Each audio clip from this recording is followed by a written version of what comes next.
Bienvenidos a Psiquiatría para Todos. El 11 de marzo de 2020, la OMS declaró a la infección por SARS-CoV-2 como una pandemia.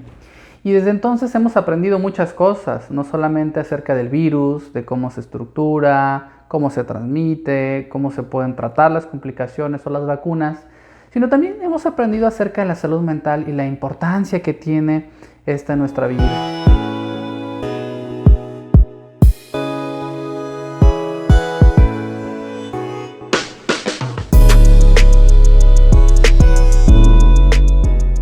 Muchos factores han influido en que durante estos más de 13 meses experimentemos algunos síntomas o algún tipo de malestar desde el punto de vista de nuestra salud mental, y entre ellos pues está por supuesto el aislamiento social, la incertidumbre. Finalmente era un virus de alguna manera nuevo para nosotros, del cual en un principio no sabíamos muchas cosas, el exceso de información también, sobre todo el estar viendo constantemente cifras de fallecimientos, carencia en algunos tipos de hospitales. Las fake news de pronto también eran un motivo de malestar y de angustia en muchas personas. El home office también vino a generar de alguna manera estragos. Paradójicamente, muchos trabajadores comenzaron a trabajar más tiempo, incluso estando en casa, aún estando en casa.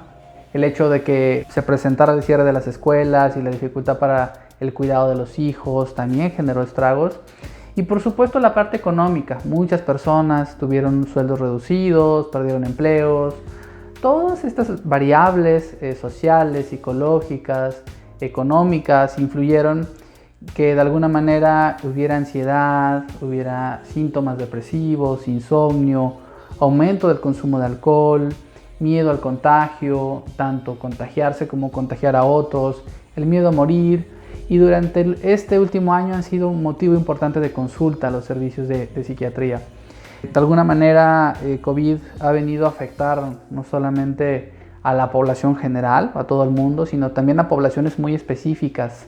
Por ejemplo, el personal de salud, enfermeras, médicos, químicos y otros miembros del equipo de salud que hacen posible la atención de los pacientes fueron de las poblaciones más afectadas, ¿no? Una parte muy importante de este grupo experimentó insomnio, un 50% más o menos, sobre todo afectando más al personal de enfermería.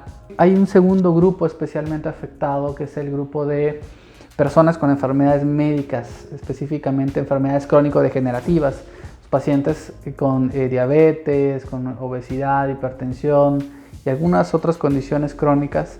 De alguna manera fueron más vulnerables durante el año a experimentar síntomas depresivos y síntomas de ansiedad. También el grupo de hombres jóvenes y cada vez más mujeres incluso, el aumento del consumo de alcohol y las consecuencias y complicaciones relacionadas a esto. Sin embargo, hoy quiero hablar de un grupo muy específico, y es el grupo de personas que tuvieron COVID y se recuperaron, por lo menos de la parte aguda. Porque parece ser, y lo hemos ido descubriendo durante este año, que hay un síndrome COVID posagudo, es decir, después de la parte crítica, de la parte infecciosa, la parte donde hay fiebre, donde hay involucro respiratorio. Una parte importante de los pacientes llegan a tener síntomas incluso cuando ya pasaron esa etapa aguda, que se le llama síndrome de COVID posagudo o síndrome post-COVID. Una parte razonable, más o menos un tercio de todos esos síntomas que pueden estar presentes son neuropsiquiátricos.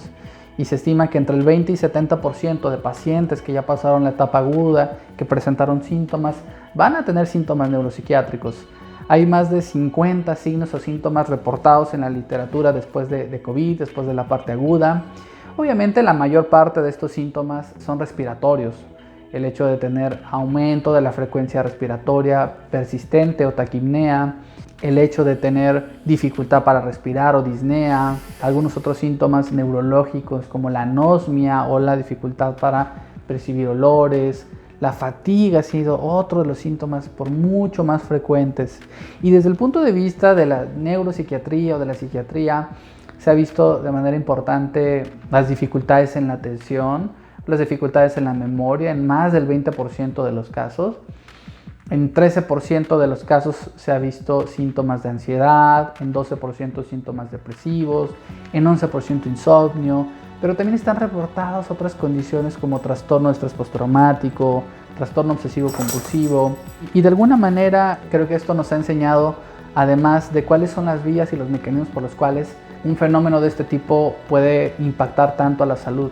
Obviamente es claro que hay factores psicológicos y medioambientales, pero parece ser también que el propio virus y los estragos que genera biológicamente en el cuerpo pueden facilitar la presencia de estos síntomas. Hay 3 mecanismos principales por los cuales se considera que potencialmente el SARS-CoV-2 podría generar síntomas psiquiátricos, y uno de ellos tiene que ver con el impacto directo que tiene el virus sobre el sistema nervioso central. Hay que recordar que en general podemos considerar que el virus entra a través de la vía respiratoria, y una vez que se encuentra en la cavidad nasal va a entrar en contacto con algunas fibras nerviosas que llevan los estímulos del olor hacia el bulbo olfatorio. El bulbo olfatorio prácticamente se encuentra dentro de la bóveda craneana, y es muy probable que a través de este contacto directo con este bulbo olfatorio el virus pueda generar directamente una afectación a nivel de las neuronas que se encuentran dentro del cerebro. Hay otros 2 mecanismos que son también mecanismos potenciales por los cuales este virus, independientemente de toda la parte psicológica y situacional, pudiera generar algún impacto, y tiene que ver con la barrera hematoencefálica. Finalmente el cerebro está protegido en términos mecánicos por el cráneo, pero también en términos funcionales está protegido del resto del entorno, del resto de la sangre que recorre todo el cuerpo a través de una barrera que se llama barrera hematoencefálica. Pues resulta ser que hay algunos sitios muy específicos que se encuentran en el cerebro, que son los órganos circunventriculares, que carecen de esta barrera hematoencefálica. Imaginemos que esta barrera es como un embudo, mejor dicho, como un colador. Imaginemos que esta barrera es como un colador, y que si este colador se encuentra ausente, pues la mayor parte de elementos que se encuentran en la sangre pasan directamente al cerebro. Es posible justamente que este virus pudiera, y no solo el virus, sino otras sustancias que el propio cuerpo produce, pudiera entrar al sistema nervioso a través de esos órganos circunventriculares. Y hay un tercer mecanismo que también tiene que ver con la barrera hematoencefálica.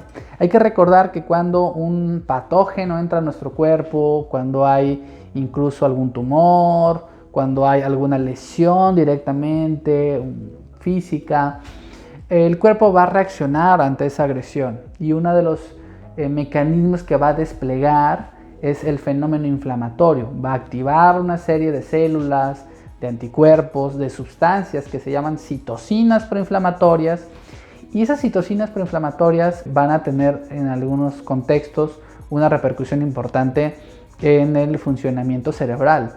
Estas citocinas, al liberarse, hacen que este colador, que es la barrera hematoencefálica, sea más permeable a ciertas sustancias, y el hecho de que esas citocinas pasen la barrera hematoencefálica y lleguen al cerebro genera neuroinflamación.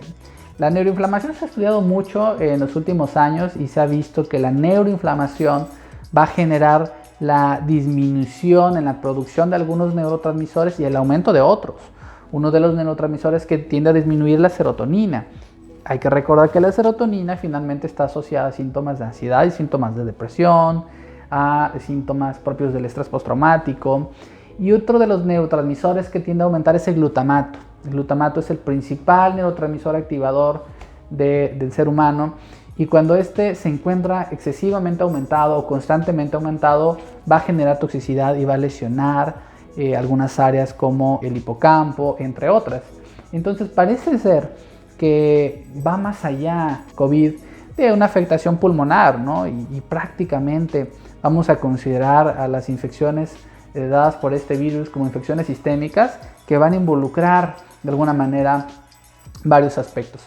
El punto aquí, por supuesto, de este video pues no es generar angustia, sino que al entender de alguna forma los factores de riesgo para poder presentar este tipo de problemas, vamos a entender también más los factores protectores. Es decir, ¿qué le vamos a sacar de provecho a esta información? Uno, saber que finalmente la pandemia no ha acabado, y que aunque nos encontremos sanos en lo general, no dejamos de ser vulnerables a este tipo de agresiones hacia nuestra mente y hacia nuestro cuerpo, y vale la pena seguir protegiéndonos en la medida de lo posible. Segundo, hay algunos factores que son modificables. Finalmente, el aislamiento físico, no es aislamiento social, y es importante generar espacios para poder conectar con otros.